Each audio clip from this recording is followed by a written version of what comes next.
Miles Tails Prower, Sonic's best friend slash brother figure. It's amazing that 3 decades ago, he made his debut in the game Sonic the Hedgehog 2, the 8-bit version. Yeah, people tend to forget that outside of Japan, 8-bit Sonic 2 was released days, even weeks before 16-bit Sonic 2. Regardless, fall 2022 marks the Two-Tailed Fox's 30th anniversary. Throughout his existence, we've seen some of his most triumphant moments, and some missteps. But in the end, no matter the medium, he's always there to back up Sonic when needed. So to celebrate Tails' 30th anniversary, we're taking a look at an IDW comic special starring the little guy. Judging by his and Sonic's appearance on the cover, we're heading back into the world of the classic era. Which is fine considering Sonic's 30th anniversary was set during that period, and I stated before that I wanted more stories set in the classic era. Before we begin, there are 2 things to note.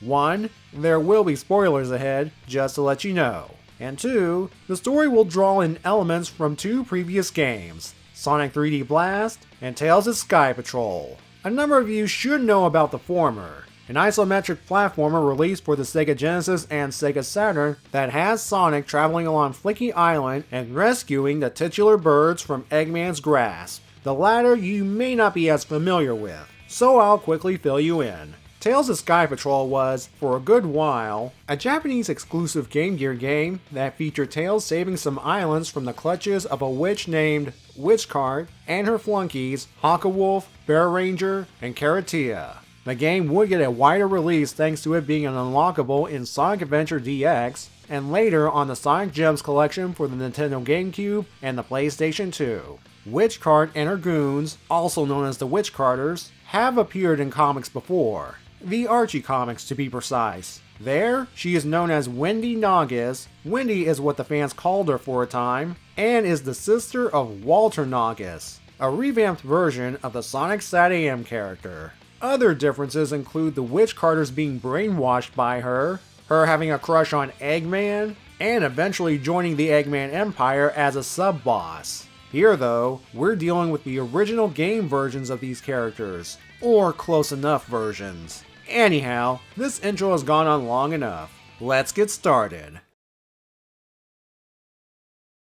Sonic and Tails arrive on Flicky Island for some R&R, and what better way to relax than exploring the terrain and feeding the Flickies a bunch of mint candy, aka Tails' favorite food. The problem is, the Flickies are missing. Sonic and Tails start looking for clues. Well, Sonic zips all over the place while Tails carefully observes his surroundings. He notices a flower encased in crystal and the recently installed rails, and figures out which card is here. He fills in Sonic on his previous encounter with the witch and her goons, and if her stuff's here, she must be responsible for the Flickies' disappearance. Sonic sees this as more bad guys to beat down, and takes off following the rails before Tails can explain what they're capable of. We jump over to the Witchcarters stuffing the Flickies into a crystal container, until Sonic arrives and attacks them. He believes he has the situation under control. Witchcart zapping him into a crystal prison says otherwise. After yelling at her minions to go out and get more Flickies,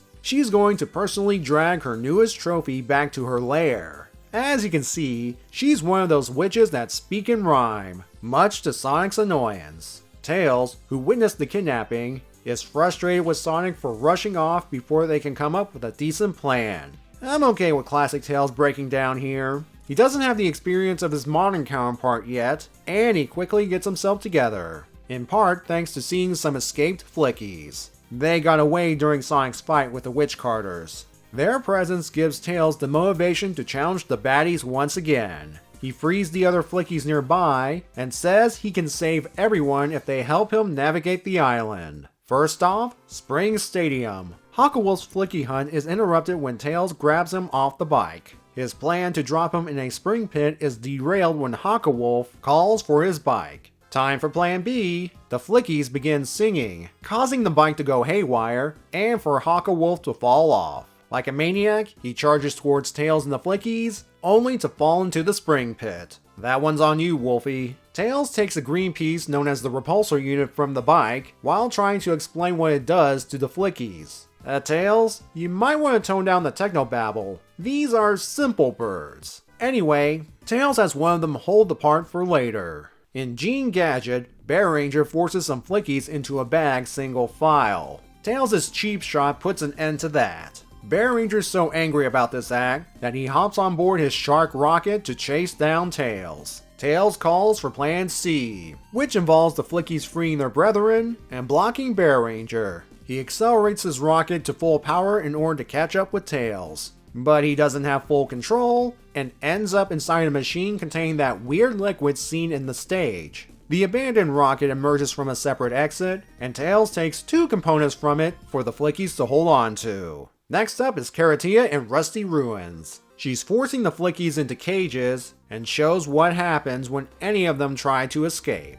The smoke from her carrot missile provides Tails with enough cover to get under her vehicle and remove one of her launchers for later use. The Flicky carrying the thing barely got away when Caratia spots Tails. She begins firing some homing carrot missiles, but thanks to Tails' earlier theft, she runs out of ammo. Once again, the blast causes smoke to fill the area, and she cannot pinpoint Tails' location thanks to all the Flickies flying around in it. Tails comes up from behind and rips some wires from her vehicle, causing it to cease functioning. And it just so happens, she's right over a cliff. At least she's taking her defeat in stride. Tails takes all the components and slaps them together to make a makeshift arsenal he can use against Witchcart. Which brings us to Panic Puppet Fortress. Seems Witchcart has done some redecorating. She gloats about having Sonic as her prisoner, and will soon learn all the Flicky's secrets. Though she's stretching it with her rhyming here. Tails calling her out on this initiates the fight. He's able to avoid Witchcart's Crystal Blast by using a rocket power grabber on the rails and reflecting the shots with the repulsor unit. He fires the carrot missiles, which zoom past the Witch to hit their intended target, Sonic. Now aware of what Witchcart can do, Sonic easily dodges her attacks. Knowing she's outnumbered, Witchcart bails. Tails says they have to stop her, but Sonic says they won't be necessary. Tails has already got this, and he'll be his backup. With that, Tails speeds off to catch up to Witchcart. He defeats her by using the repulsor unit to bounce the crystal beam right back at her. He returns with the crystallized Witchcart to learn Sonic freed the rest of the Flickies. He congratulates Tails on saving the day, and the two head off to properly start their vacation. The special has a behind-the-scenes segment that shows the process of creating the comic, from writing the story to drawing and coloring the panels. I highly recommend checking it out for yourself, but I will highlight a couple of things that stood out to me. First, it was intriguing that Sega gave Ian Flynn and company special permission to bring back the Tails Sky Patrol villains for the special. I imagine if Sega did not give the A-OK, Plan B might have been the Battle Cuckoo Empire from Tails' other solo outing, The Tails Adventure. The second thing is that artist Aaron Hammerstrom had to redesign the Witchcarters. Originally, their art and sprites depict them as just being in their vehicles, and that was it. So what he did was, he designed them in a way that would fit in with the world of classic Sonic. On the subject of the Witchcarters, I applaud the team for expanding on their descriptions from the Sonic Encyclopedia. Hawkwolf is a giggling fiend who unleashes explosive mines at Tails, and Bear Ranger is a snarling, foul-tempered foe that threw explosives from his shark-faced rocket. Now, Caratia may have been altered a bit. She was originally described as flirty and doe-eyed, and kisses that can disorient a player from her carrot vehicle. The homing carrots are still used, and she is still doe-eyed, but I think the flirty part was removed. Instead, it's been replaced with apathy and laziness. I'm okay with this change. For one, it would be awkward for her to flirt with a young fox, and two, it serves as a good contrast to her fellow Witchcarters. Witchcart herself has been expanded a bit. She still utilizes rails and crystalline energy, but also, Ian gave her the rhyming scheme that reminded me a lot of Gruntilda. Ah geez, now I can hear that witch's grunts when I read Witchcart's lines.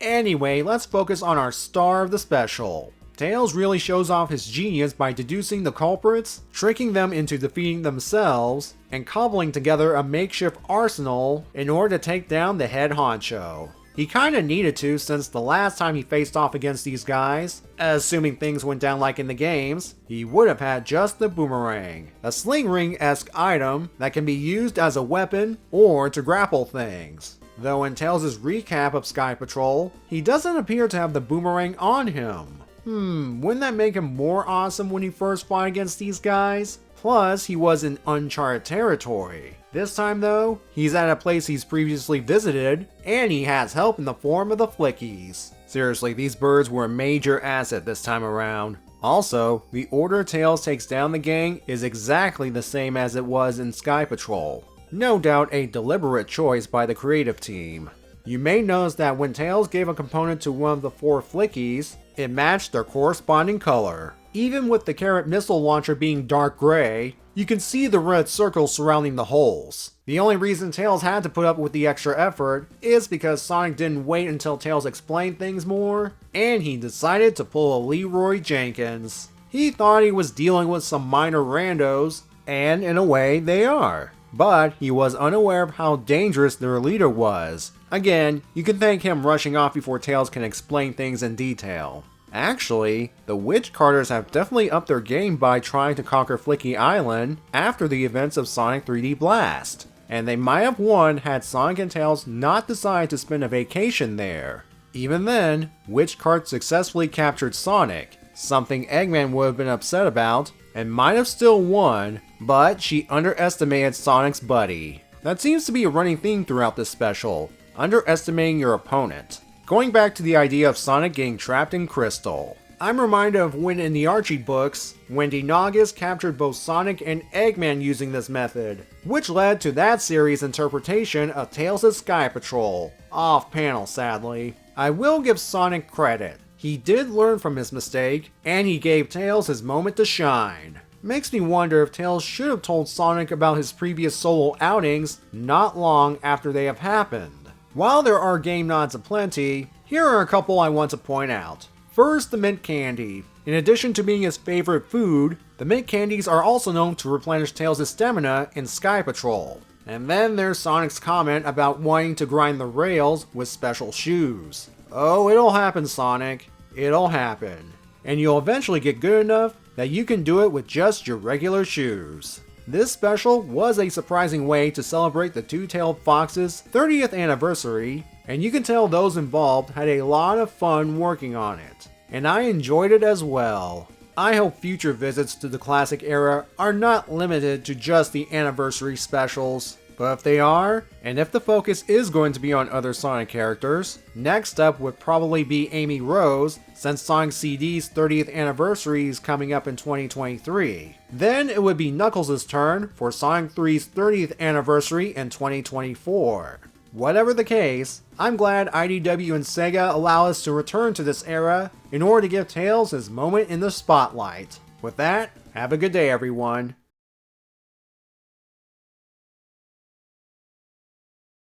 There are times which, instead of a sequel story, I'm witnessing a fan hack of Sonic 3D Blast, with Tails' Sky Patrol villains taking the place of the Eggman bosses. To any Sonic modder, or anyone who knows a modder, I offer the following challenge. Make a Sonic 3D Blast mod featuring the Witch Cart and her goons. If it already exists, let me know.